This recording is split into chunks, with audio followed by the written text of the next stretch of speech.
I know what you're all thinking. This guy thinks he's Clint Eastwood.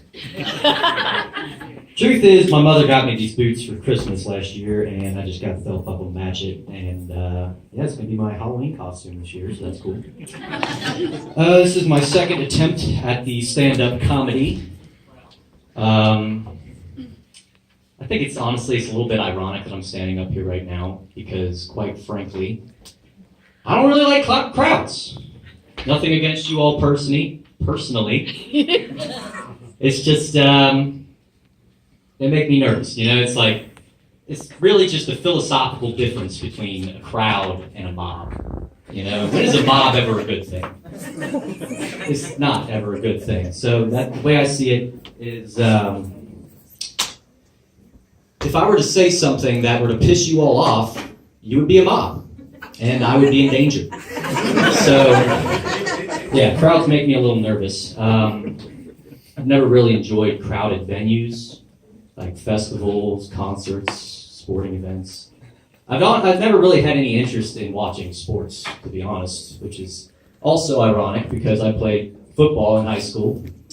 Yeah, I was a Connor Cougar, just like my brother before me. Yeah, the coaches used to call my brother Hollywood because he was so handsome and talented. Just stand up, Kyle. Show everyone how pretty you are.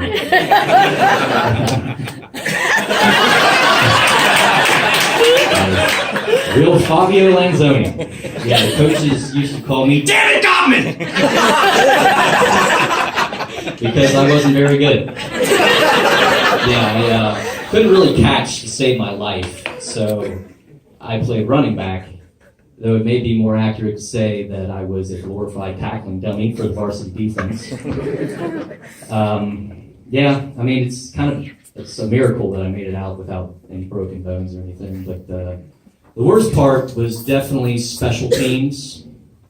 Kickoff practice, man. They would line us JV players up on the field as if we were prisoners being prepared for an execution by a firing squad.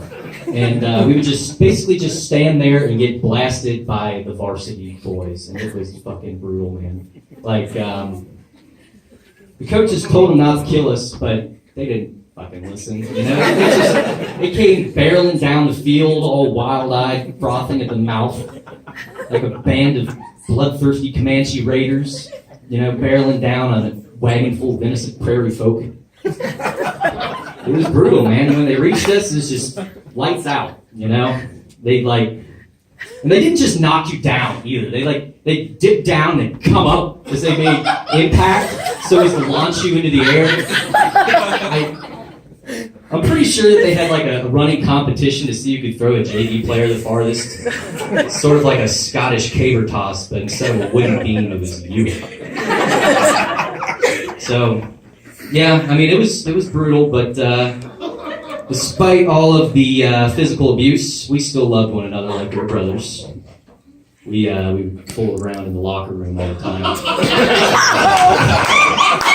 Let me tell you, the football locker room is a weird friggin' place. Like, anytime you got a room full of naked teenage boys together, I mean, you're gonna see some weird shit. Some weird, somewhat homoerotic shit. Like, I mean, they engaged in all sorts of naked shenanigans. Like, there was, you know, teabagging and sword fighting, the occasional naked backflip. Yeah, we got treated to a naked backflip if we got a win. Oh yeah, and then there was Stretch Nuts. Yeah, I don't remember his name, but there was this lineman. We called him Stretch Nuts. Why, you ask? He had a very stretchy nutsack.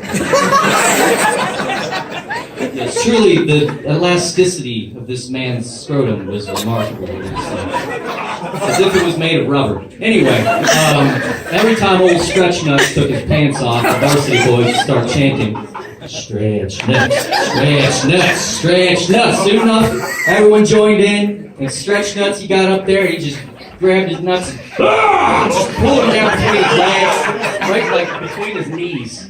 And then when he let go, they just shot up like a friggin' slingshot. It was amazing. And the crowd just went friggin' bananas. They went bananas. But, yeah, that's when the coach would come in like, "What the hell are y'all doing?"